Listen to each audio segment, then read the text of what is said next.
bitter criticism. Here we go.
Finally some window. Today was hard, but sometimes it's even worse. Last time I didn't take any seat at the window. Anyway, so here we are. Bitter criticism, criticizing some articles. Today is May 29, so May 29, it's not a dossier, it's a clipping, kind of. I call a file. So we have a news from Bradley Blankenship, the most soft writer, or how to say soft. I guess he is, I forgot the word. He is smooth. He writes in a smooth way. Enough is enough. The US must stop supporting Israel's crimes. Well, I guess I didn't like much the subject, because I guess it's just moralism. But here we go. Bradley Blankenship. This is from CGTN, not from Russia Today. But anyway, opinion. This is an opinion from Bradley Blankenship, May 29, 2024. We have a photograph here. Smoke rises following Israeli strikes in the southern Gaza Strip by city of Rafah. City of Rafah. Yeah, it's so sad, but what we are all contributing with Israel right now by paying the gas to Shell or whatever in the SWIFT system. We are financing Israel. Myself, I cannot stop financing Israel. That's the sad truth. Editor's note: Bradley Blankenship, a special commentator on current affairs for CGTN, is a Prague-based American journalist, political analyst, and freelancer reporter. The article reflects the author's opinions and not necessarily the views of CGTN. And well, because he is a Prague-based, he doesn't live in the United States, is why sometimes he can be a little more critical. That's the truth about Bradley Blankenship. Anyway, earlier this week, bloody images of charred bodies came out of Rafah, the last refuge for Palestinians in the besieged enclave of Gaza. The Israeli government of Prime Minister Benjamin Netanyahu has been saying openly for months that it will launch a ground operation in the area, with Western benefactors calling on Israel to limit the operation and take steps to reduce civilian casualties. Yet the Israel Defense Forces, IDF, massacred at least 45 Palestinians in an area marked safe by authorities, essentially herding them into an area for slaughter. I guess this is just like there's an animation. This is an animation from Spanish media. I don't remember now, but I guess everybody saw what happened. This is a good animation. There was all people in Gaza. They were everywhere, and then Israel started bombing them. They moved south to Rafah, and they keep bombing them in Rafah. That's the truth about, and we can do nothing about, as we just keep financing them by paying bus tickets, by paying Shell gasoline, buying oil. Anyway, essentially herding them into an area for slaughter.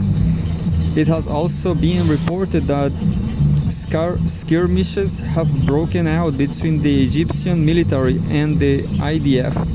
That's a great news, I guess, but it's too little too late, I guess. With several Egyptian soldiers dying. The latest moves by Israel are a flagrant violation of international law. They must be taken seriously by the international community to prevent the complete liquidation of Gaza as a foreign entity and wider regional escalation. This is funny, I just saw now, I just thought, what's the difference between Gaza and Cisjordania, isn't it? I guess they are the same people. I mean, I guess all are the same Palestinian people.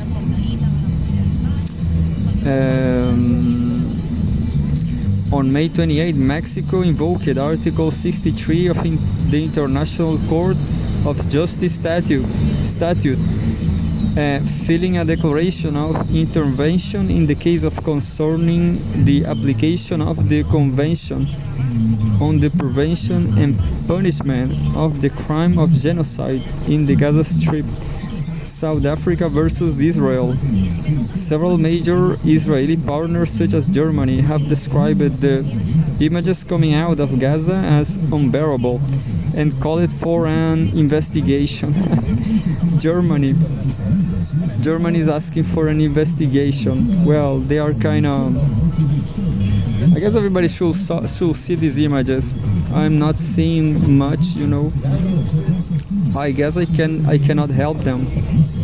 So that's why I don't search, because I prefer to avoid, I guess.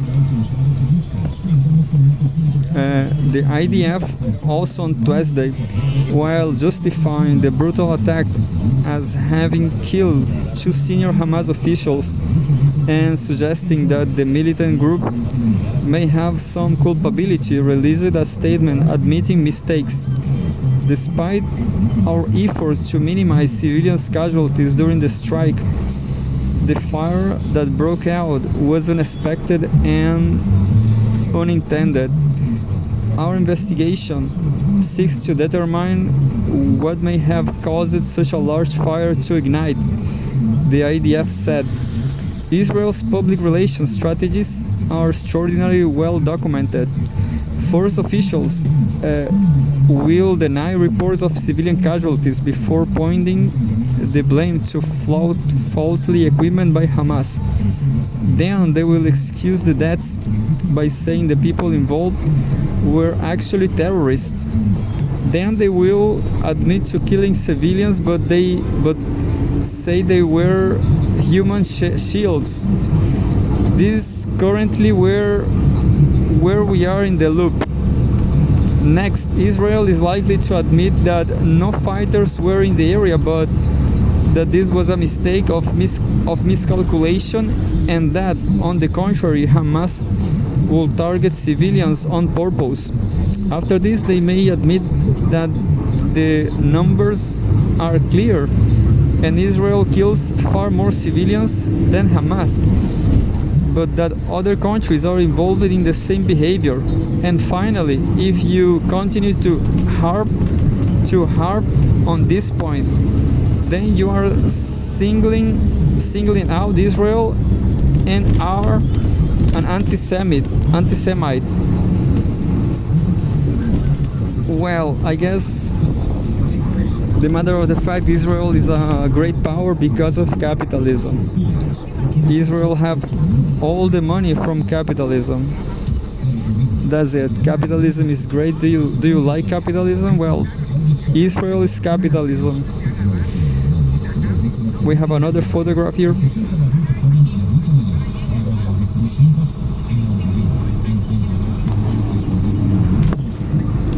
Palestinians are seen at the site of an Israeli airstrike on tents for displaced people near the southern Gaza Strip city of Rafah, May 27. The evil being committed in Gaza right now is, to be sure, uniquely evil. The International Court of Justice has already said that accusations of genocide are credible. Virtually, the entire global community is united in condemning Israel, and public opinion among Israel's surest partners evidently not on the side of Israel. Every single mainstream Western human rights organization has condemned Israel for its atrocities in Gaza, bar none. Anyways, as you can see, nobody can help Palestine. Everybody just is trying to survive, paying taxes, sending money to Israel.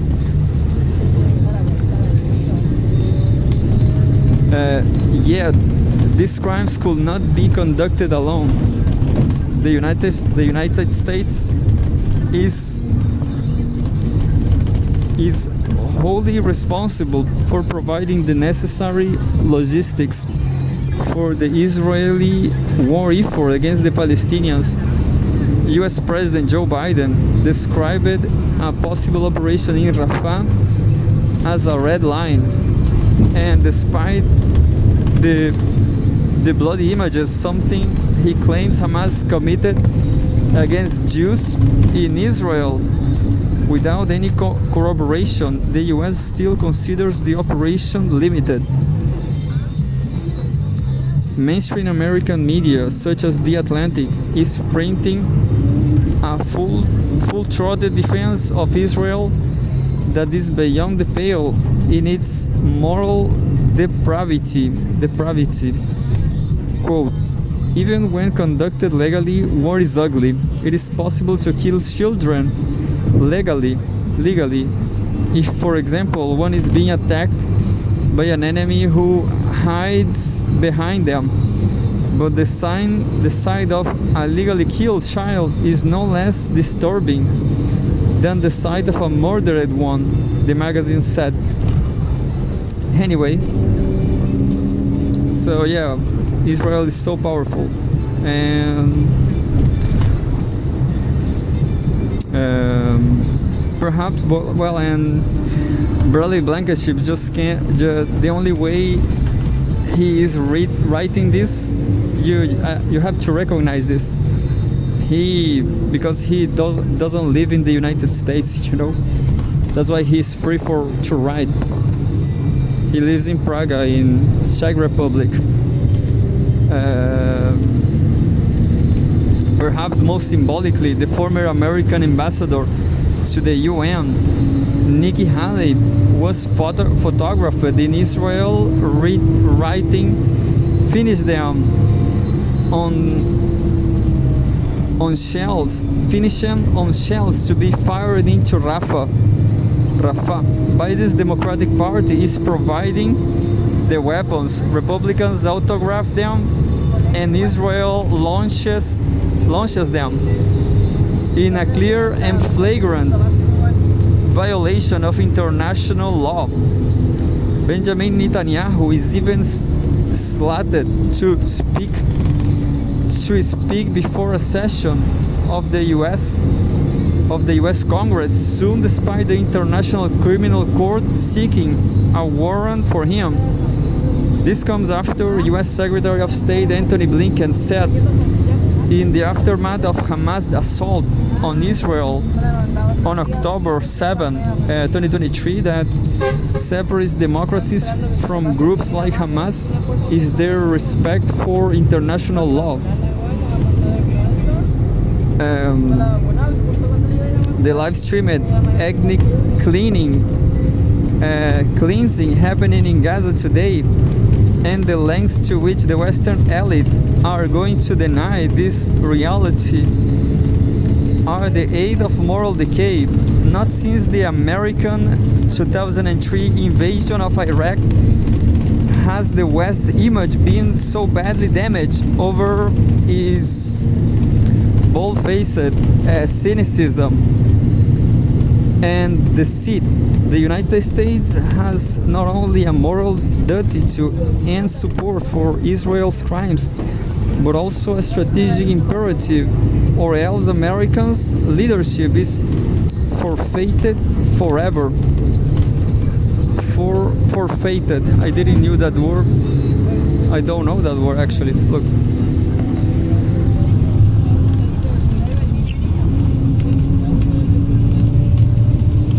Forfeited. If you want to contribute and have specific expertise, please contact us at opinions.cgtn.com. Follow those options on X, formerly Twitter, to discover the latest commentaries in the CGTN opinions section. I guess I will try to remember this. I will. Well, I give a print. I will give a print now. Look. See, done. I'm gonna try to remember now. Anyway, second news is Fyodor Lukyanov. Well, this news I just read. I guess it was.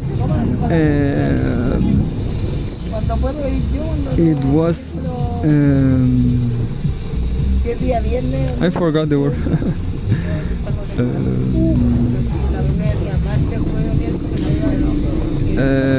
How to say when you... Well, I guess Bradley Blankenship, maybe he's reading, watching my show here. Who knows?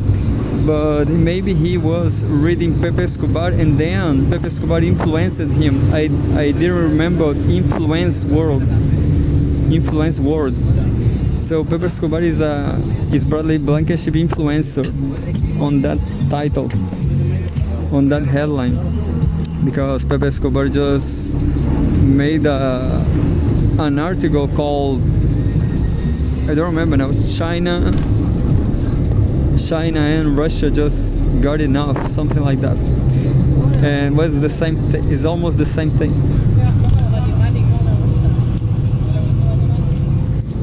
By now, Fyodor Lukyanov, May 29, 2024, home Russia and former Soviet Union. Fyodor Lukyanov, Putin is back for another 6 years.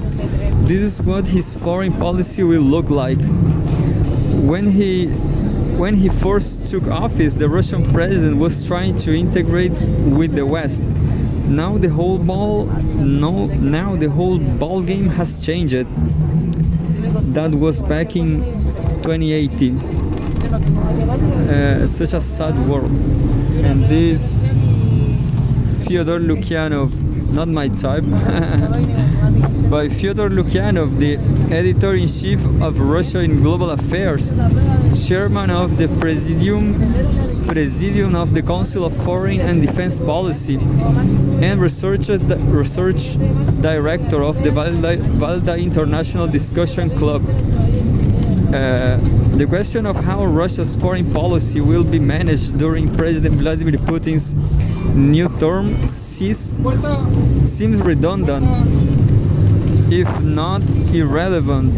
The head of state is a man who has led the country in one form or another for almost a quarter of century.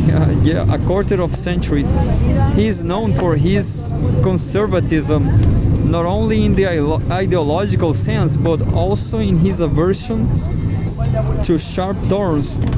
Moreover, Russia is engaged in an intensive military campaign against an international coalition, and there is little point in making plans until it is over.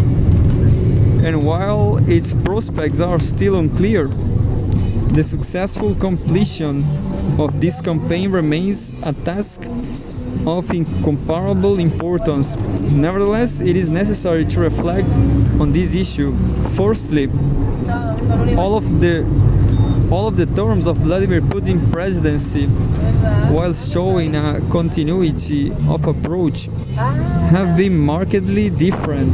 Secondly, while the importance of achieving the goals of the military operation is undeniable, victory alone will not miraculously provide answers to all foreign policy challenges.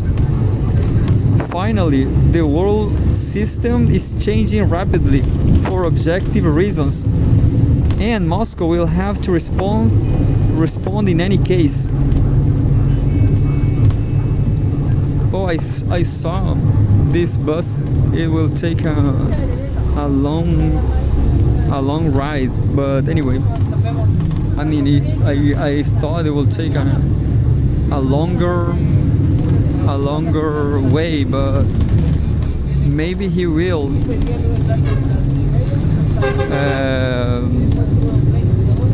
So we have here a news from the Russian problem. The first news was from Israeli problem, I mean war. And I have a news about China problem too, but this will be in the continuation. The ceiling of the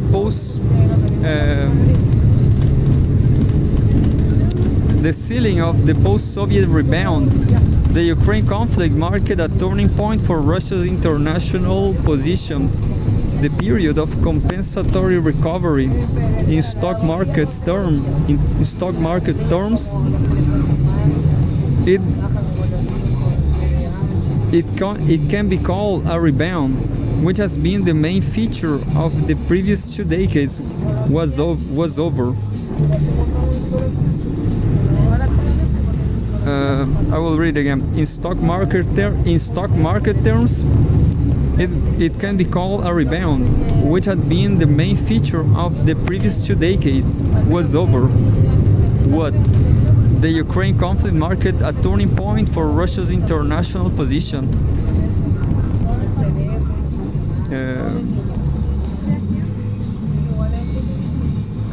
After the extremely difficult 1990s, when it was necessary just to say among the leading players since the beginning of the century, there has been an increase in opportunities and status as a result of joining the global Western-centered system.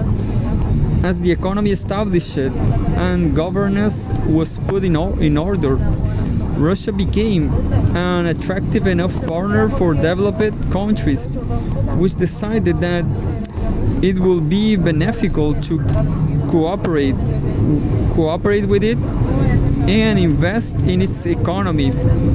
Thus, Russia not only broadened its economic base, but also intensified its foreign policy, especially in the post-Soviet space. At the same time, Moscow managed to strengthen internationally, but weaken in a region of fundamental importance. These were, oddly enough, components of a single process. On the one hand, the pull of the former Soviet republics into the Euro-Atlantic sphere exacerbated competition with Russia and fueled conflict.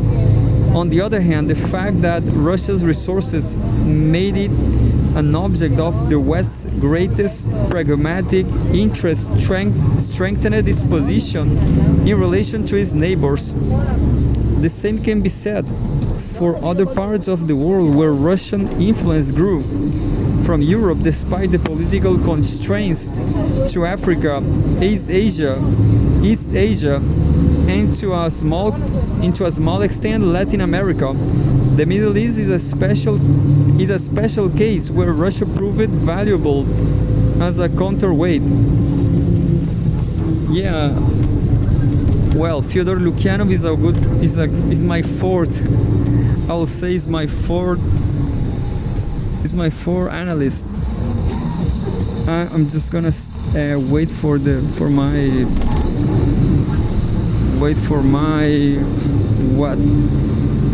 my bus stop. Yeah, I'll stop in 2 more.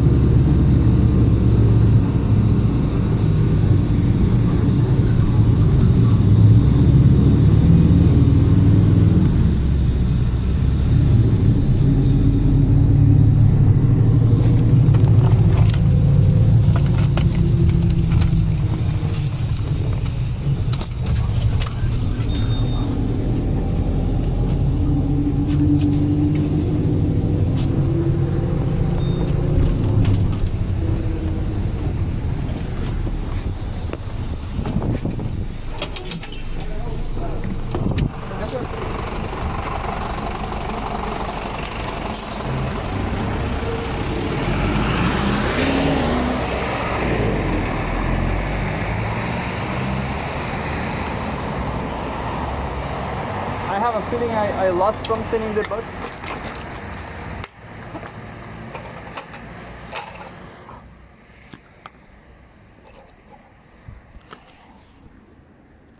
And now I had a feeling that I was lost the record. I was stopping the record. But anyway, I have, well, it's been great, I guess. Yeah.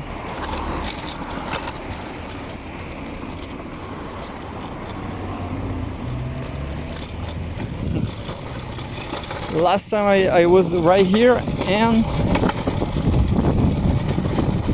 right here, right there, and I hit the pavement. Yeah, I fall down in the pavement.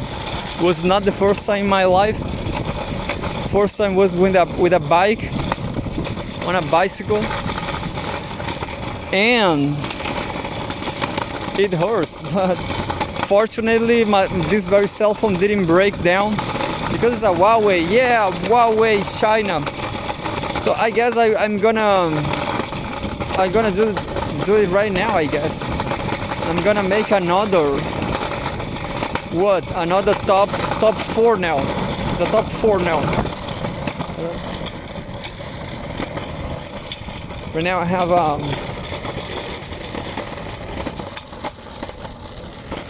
top 4, Timur Fomenko, number 1, Pepe Escobar, number 2,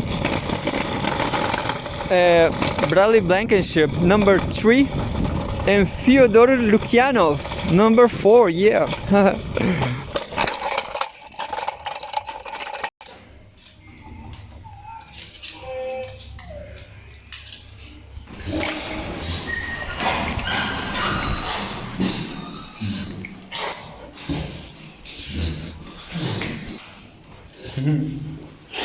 Tommy, quieto. Quieto, Tommy.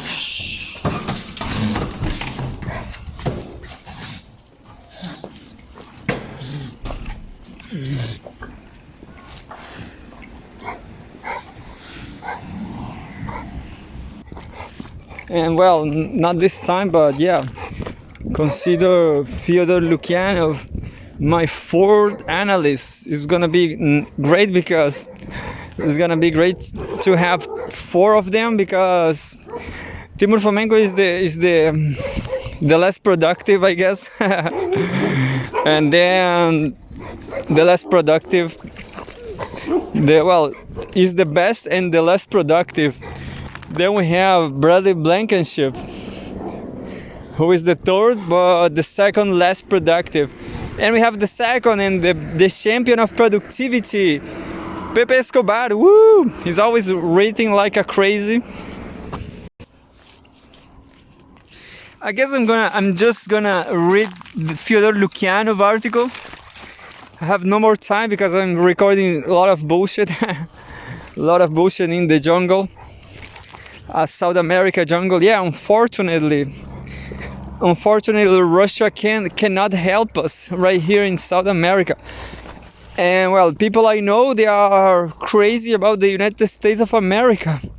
Believe it or not, the stupid Chileans, morons. Bitter criticism, an hybrid show. Hybrid show because we are in the studio now. We are just wasting our time here recording bullshit, but it's fine.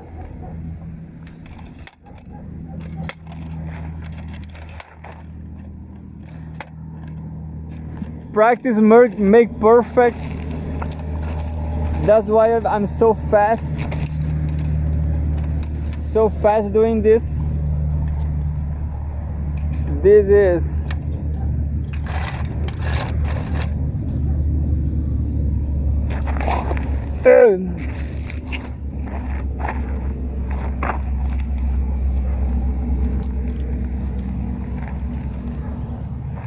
and that's it. Here we go. I guess I'm gonna finish the Timur Fyodor Lukyanov article, and that's it. I guess today it will be nothing else. I guess just trying to put the